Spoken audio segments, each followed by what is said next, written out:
Ini perbandingan perlakuan hukum, komparasi antara Tom Lembong dan Adi Suyatno, saya.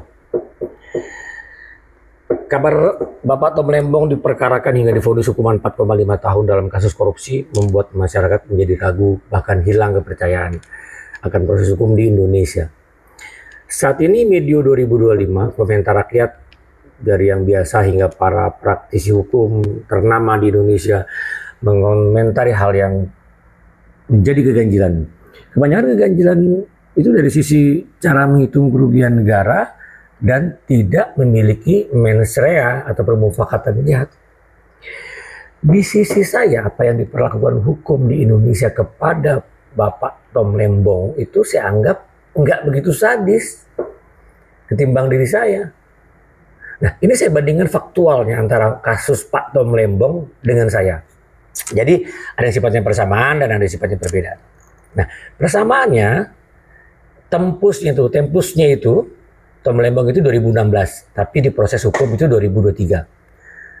Nah, saya itu tahun 2016 sama. Terjadinya unsur kickback. Pak Tom Lembong dianggap tidak menguntungkan untuk dirinya. Dia tidak menerima aliran uang. Jadi kickbacknya itu 0. Saya sama. Nah, yang ketiga persamaannya ini masalah keterlibatan atas peran pimpinan. Nah, Pak Tom Lembong pimpinannya aman karena paling tidak ada pertimbangan politik. Nah, saya di kasus saya pimpinan saya juga aman karena ada potensi dugaan suap ke aparat penegak hukum. Sama-sama aman. Kemudian ini perbedaannya. Satu kasusnya nih, Pak Tom Lembong pengadaan impor gula, saya pengadaan pupuk. Posisi jabatannya, Pak Tom Lembong sebagai menteri, jabatan politis. Nah, saya sebagai ketua Pokja, PNS. Nah, perbedaan yang ketiga, pernyataan kerugian negara. Pak Tom Lembong itu dari BPKP 578 miliar. Nah, sekarang diperdebatkan dan banyak pihak yang meragukan itu. Nah, di kasus saya, hasil audit negara itu menyatakan tidak ada kerugian negara. Justru itu dihitung oleh penyidik. Bayangkan Pak Tom memang masih 500 miliaran, saya tidak ada sama sekali. Nah, yang keempat ini masalah yang lagi diperdebatkan viral itu masalah mens rea. Kalau saya analisa, ini mohon maaf, Bapak Tom Lembong masih mengenal pihak swasta. Dan Pak Tom Lembong tidak melawan arahan pimpinan. Akhirnya mengikuti petunjuk pimpinan. Walau itu semua bukan merupakan permufakatan jahat. Nah, di saya ini, saya tidak mengenal dan tidak dikenal semua pihak swasta. Dan saya ternyata dengan nyata telah melawan perintah pimpinan karena pimpinan itu bertentangan dengan hukum. Nah, perbedaan yang kelima ini masalah vonis pengadilan. Jadi Pak Tom Lembong 4 tahun 6 bulan. Saya kasasi itu 8 tahun. Bayangkan, tidak terima uang. Padahal nantinya ini Pak Tom Lembong ini pasti akan melalui proses kasasi. Nah, apa yang terjadi jika kelak Pak Tom Lembong divonis sama seperti saya 8 tahun? Habis sudah. Nah, ini nomor 6, masalah penyitaan rekening. Pak Tom Lembong tidak disita, saya disita. Diblokir sudah 9 tahun sampai sekarang. Sampai rekening gaji itu diblokir. Terakhir gaji bulan Juni 2016 itu tidak bisa ditarik, masih diblokir. Yang ketujuh, masalah pemalsuan data. Pak Tom Lembong berdasarkan alat bukti, semua dokumen yang merupakan alat bukti itu sah dan asli, diterbitkan, ditandatangani oleh Pak Tom Lembong. Saya semua dokumen lelang yang dijadikan sangkaan itu palsu. Justru saya dikonstruksikan bersalah. Nah, yang ke-8, pemalsuan objek perkara. Pak Tom Lembong, semua gula yang diimpor tidak ada yang dipalsukan. Di kasus saya itu, pupuk itu nyata-nyata telah dipalsukan. Pihak yang memalsukan tidak pernah di BAP, tidak pernah dihadirkan di persidangan, tidak pernah dipidana. Nah, surat penetapan tersangka. Saya yakin Pak Tom Lembong pasti memenuhi syarat formil karena mereka profesional. Nah, di saya penetapan tersangka itu ada 2 surat, bahkan yang satunya tidak ada tanggal. Yang ke-10, kemiripan surat dakwaan dan surat tuntutan. Saya yakin di kasusnya Pak Tom Lembong itu memenuhi syarat formil. Di saya 2 surat tersebut antara surat dakwaan dan surat tuntutan itu sama nomornya. Bahkan diproduksi dan diregister pada tahun yang berbeda. Dan isi substansi antara surat tuntutan dan surat dakwaan itu relatif sama. Yang ke-11, ini masalah penerbitan SPDP.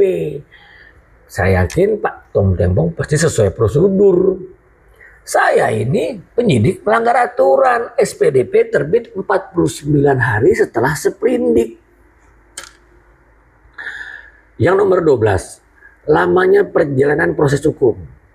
Pak Tom Lembong diperiksa sebagai saksi di tahun 2023. Kemudian ditahan di penjara itu Oktober 2024. Dari penyelidikan hingga penahanan itu 1 tahun lebih. Nah, di kasus saya ini hebatnya mereka. Dari adanya laporan terjadinya dugaan tindak pidana sampai ditahan itu hanya perlu waktu 62 hari, 2 bulan saja. Nah, bisakah penyelidikan, penyidikan, pemeriksaan tersangka, gelar perkara secepat itu? Nah, itu. Perbedaan yang ke-13. Pemberian kesaksian di dalam proses persidangan. Pak Tom Lembong kita semua tahu bebas berbicara walaupun kata per kata secara perlahan-lahan. Beliau itu kan lembut. Nah, saya hakim tidak mengizinkan bicara selain apa yang ditanya. 14. Pembacaan pribadi. Beliau diizinkan membaca sampai selesai walaupun pelan-pelan bacanya. Saya baru selembar sudah diberhentikan oleh hakim. Pledoi pribadi tidak diizinkan untuk dibaca di depan persidangan. Sadis. Nomor 15. Hak subjektivitas aparat penegak hukum. Di kasus Pak Tom Lembong tidak ada satupun tersangka pada kasus yang berjalan ini, tidak ada yang diberikan justice kolaborator dan tidak ada tersangka yang diizinkan keluar negeri. Pada kasus saya, aparat penegak hukum telah menerbitkan secara faktual GC secara ilegal dan tersangka justru bisa berangkat keluar negeri. Yang 16, hak tersangka berhak untuk menentukan penasihat hukum. Pak Tom Lembong bebas memilih siapapun, tersangkanya penasihat hukumnya banyak, boleh. Kalau saya itu dipengaruhi, dilakukan penekanan, disuruh ganti pengacara. Yang ke-17, hak tersangka menerima dokumen proses hukum. Pak Tom Lembong dari awal persidangan itu buka berkas perkara, surat dakwaan, surat tuntutan dan lain-lain diizinkan. Saya tidak diizinkan. Dokumen itu diserahkan setelah bebas dari penjara. Yang 18, seluruh BAP itu terlampir utuh di dalam berkas perkara. Kalau Pak Tom Lembong, saya yakin, walaupun saya tidak mengetahui, pasti semuanya utuh. Dokumen itu tebal.